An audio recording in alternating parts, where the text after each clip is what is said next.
بسم اللہ الرحمن الرحیم۔ آج کا جو میرا واقعہ ہے وہ ہے حضرت یوسف علیہ السلام کی قبر۔ یوسف علیہ السلام کی وفات کے بعد مصریوں اور اسرائیلیوں کے درمیان کس بات پر اختلاف ہوا؟ آپ علیہ السلام کی قبر مبارک کو دنیا کے سب سے بڑے دریا کے نیچے کیوں دفن کیا گیا اور یہودی آج بھی اس تابوت کی کھوج میں کیوں لگے ہیں؟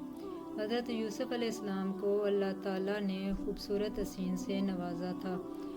یوسف علیہ السلام کا قصہ قرآن مجید میں سب سے طویل قصہ ہے۔ آپ کس طرح آپ کے بھائیوں نے آپ علیہ السلام کو ایک کنویں میں پھینک دیا اور آپ علیہ السلام کو مصر کے بازار میں بطور غلام بیچ دیا گیا، اور عزیز مصر کی بیوی نے آپ علیہ السلام کو جیل میں قید کروا دیا۔ اتنی مشکلوں، مصائب اور آزمائشوں کے بعد ایک دن آپ علیہ السلام مصر کے طاقتور حکمرانوں کے عہدے تک پہنچ گئے۔ جب یوسف علیہ السلام مصر کے عہدے پر فائز ہوئے تو ایک لمبے عرصے کے بعد اللہ نے آپ علیہ السلام کو اپنے خاندان اور اپنے والد سے ملانے کا فیصلہ کیا۔ لہذا حضرت یعقوب علیہ السلام اپنے خاندان کے ساتھ مصر آئے اور 40 سال بعد باپ بیٹا ایک دوسرے کے آمنے سامنے ہوئے اور دونوں ایک دوسرے کے گلے لگ کر خوب روتے رہے۔ روایتوں کے مطابق مصر کے بادشاہ نے بنی اسرائیل کو زمین کا ایک ٹکڑا عطا کیا اور جہاں انہیں آباد ہونے کی اجازت ملی۔ آہستہ آہستہ انہوں نے تجارت اور سیاست میں بھی حصہ لینا شروع کر دیا۔ جب یوسف علیہ السلام کی عمر 100 برس ہوئی اور یعقوب علیہ السلام کی عمر 147 برس ہوئی تو اللہ کا حکم ہوا حضرت یعقوب علیہ السلام کی روح قبض کر لی جائے۔ حضرت یوسف علیہ السلام کو اپنے باپ کی وفات کی خبر ملی تو آپ علیہ السلام نے سر سے تاج اتار کر پھینک دیا اور بے چینی کی حالت میں روتے ہوئے اپنے باپ کے جنازے پر آئے، بے تحاشا روئے۔ حضرت یعقوب علیہ السلام کو بیت المقدس میں دفن کیا گیا۔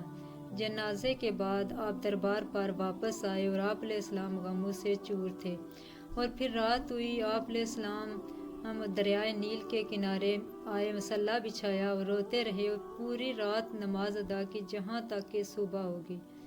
حضرت جبرائیل علیہ السلام آپ کے پاس آئے اور کہا، اے یوسف علیہ السلام، آپ کے والد کی عمر ہو چکی تھی، اس لیے خداوند نے انہیں اپنے پاس بلا لیا، لیکن ابھی آپ کا وقت نہیں آیا، لہذا اپنے رب کی عبادت کیجیے اور اس زندگی کو آخرت کے لیے معین کر دیجیے، کیونکہ موت کا وقت آ گیا تو مہلت نہیں ملے گی۔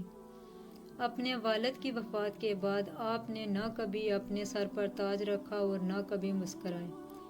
ہر رات دریائے نیل پر جا کر خدا سے مناجات کرتے۔ اسی طرح 20 سال گزر گئے، جہاں تک کہ ایک رات حضرت یوسف نے خواب دیکھا کہ ان کے والد اور دادا نے کہا کہ اے یوسف، ہمارا ملنے کا وقت آ گیا، 3 دن کے بعد ہماری ملاقات ہوگی۔ اور پھر تیسرے دن ملک الموت آئے اور یوسف علیہ السلام کو فرمایا، اے یوسف، آپ کی مدت ختم ہو چکی ہے اور آپ کے والد اور دادا آپ کے منتظر ہیں۔ لہذا یوسف علیہ السلام نے سر تسلیم خم کیا اور حضرت جبرائیل علیہ السلام نے روح کو قبض کر لیا۔ آپ علیہ السلام کی وفات کے بعد آپ کے جنازے کو اٹھایا گیا تو مصریوں نے شور مچانا شروع کر دیا۔ ہر طرف سے آوازیں آنا شروع ہو گئی۔ اب مصریوں کا گروہ یہ چاہتا تھا کہ یوسف علیہ السلام کو ان کے علاقے میں دفن کیا جائے تاکہ ان کی بستی میں خیر و برکت ہو، اور کچھ نے کہا کہ کسی اور جگہ۔ پھر اللہ نے اس وقت دریائے نیل کے پانی کو بند کر دیا۔ اچانک دریائے نیل سوکھ گیا کہ لہذا اللہ کی قدرت کو مصری سمجھ گئے کہ یوسف علیہ السلام کے جسم مبارک کو دریائے نیل میں دفن کر دیا جائے تاکہ پانی آپ کی قبر مبارک کو چھو کر گزرے اور تمام مصر والے اس پانی سے برکت حاصل کر سکیں۔ چنانچہ آپ علیہ السلام کے جسم مبارک کو ایک سنگ مرمر کے صندوق میں بند کر کے دریائے نیل میں دفن کیا گیا۔